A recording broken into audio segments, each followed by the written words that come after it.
said we can start talking about a peace regime at that moment.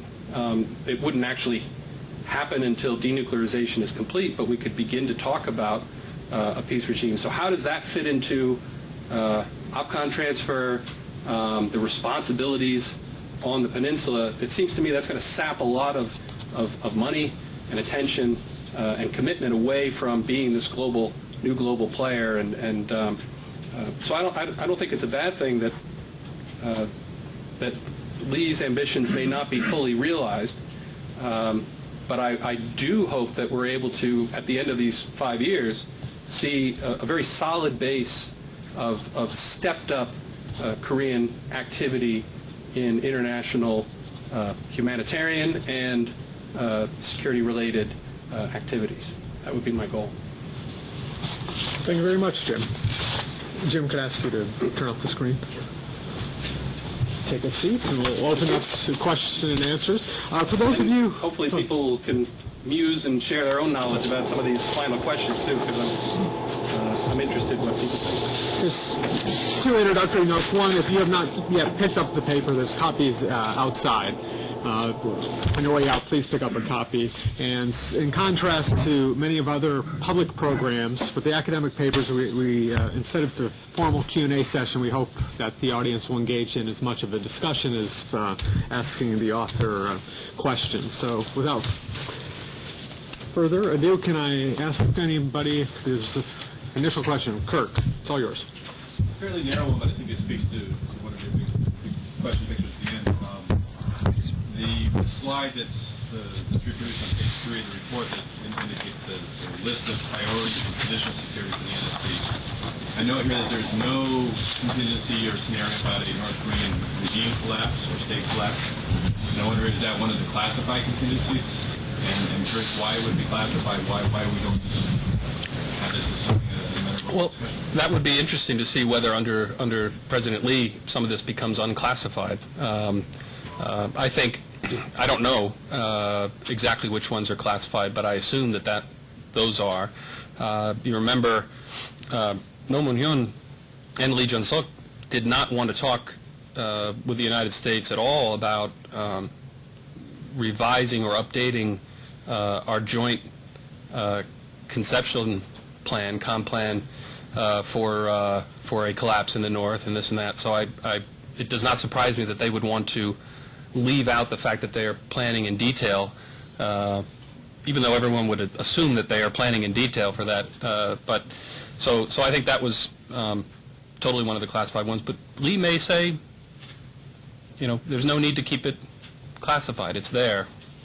He may not see a need to poke anybody in the eye and just leave it that way. But I assume that's there along with a couple other North Korean-related contingencies.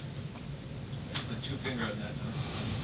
We just got a hint of that, obviously, this last 2 weeks ago. The chairman of the Joint Chiefs of Staff just happened to mention they had contingency plans just right after the and that set off down 3 weeks of vitriolic. And so we should treat it too lightly, obviously, it's a delicate thing to do. Evans, is there something you wanted to add? Just one point on Gordon's comment, not to make light of this, although it lends itself to that, but if General Kim knows where those nuclear facilities are and where the weapons are hidden, I didn't know he would be sharing it with us in the future.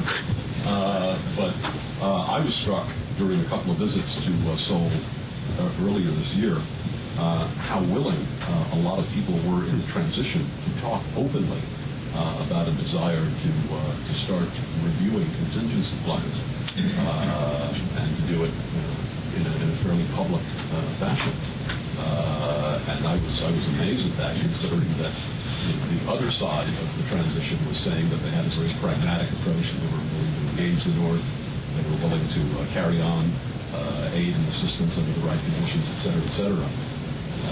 And what puzzled me was this sort of very contradictory, very schizophrenic view I was hearing. On one part, you had this group of people who presumably were on their way into the Lee Bok administration, who were willing to have a public discussion about collapse scenarios in North Korea at the very same time that they were talking about raising their incomes and subsidizing.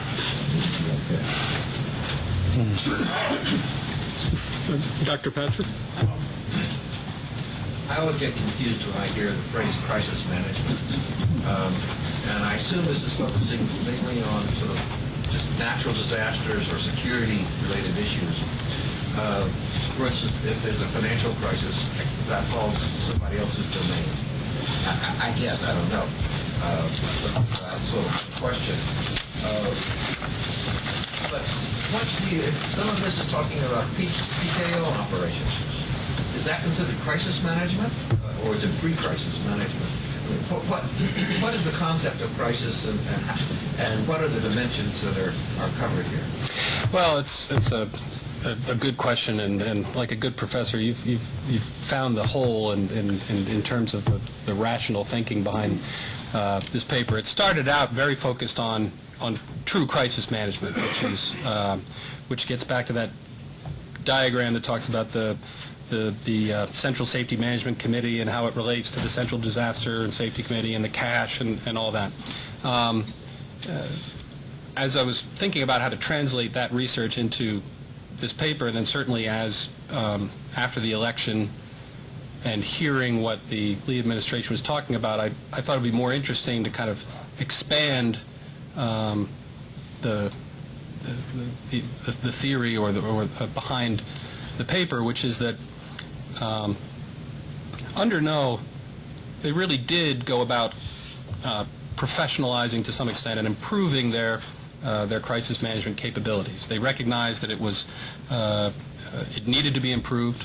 It was very stovepiped, and different groups had different responsibilities. If it was a financial crisis, it was all over here, and if it was a building collapse, it was all over there, and if it was an international earthquake that they were contributing to, it was all over there, and they wanted to bring that together. In the process, it became hard to separate that those reforms and that change from security policy making, and so I kind of blended the two issues together, even though it's not truly crisis management, but it's reflective of the same groups that are deciding about whether or not to send a PKO mission. Are the same groups that are talking about how do we respond to North Korean verbal attacks, if there's a crisis in the northern limit line again, as North Korea was kind of threatening. These are the people, and this is the way that decisions will be made. So I was kind of blending all these different issues together in a not very neat package. But certainly Lee has thinned it out.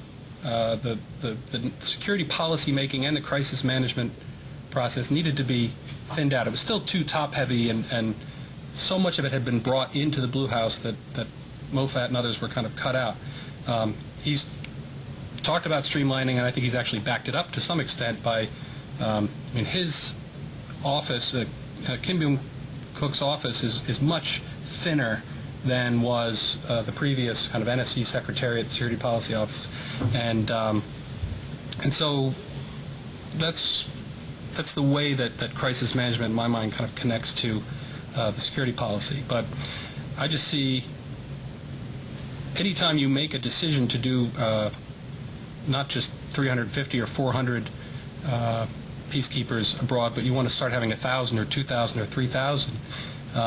You're putting yourself into a situation where you're going to be dealing with more crises as well. It's a foreign policy decision, but it's also you're going to put a lot more strain on that side of your business, of what you do. And I was in Seoul at the time of the hostage crisis in Afghanistan, and it was they're still so far that they need to go. The U.S. ROC military relationship in that crisis was very good and showed itself in terms of intelligence sharing, and MND really took a lead in responding to that. But where the public was at was so different in terms of, the blame was all on the United States for not putting pressure on Karzai to release the people in jail and this and that. So how they deal with that in a kind of a political context and as well as a decision-making context, that's where I was trying to get at in terms of some of this research. Dr. Cargill and then Bruce. Yeah. It's just kind of follow-up on Tim's question. Who defines a crisis? At what point does this management framework become active? You know, the government is sort of dealing with the day-to-day issues that go on. And all of a sudden, something happens. Who decides that that something is a crisis? And who or what decides to put in operation these mechanisms? Well, officially it's the Prime Minister who decides to set up this Central Disaster and Safety Countermeasures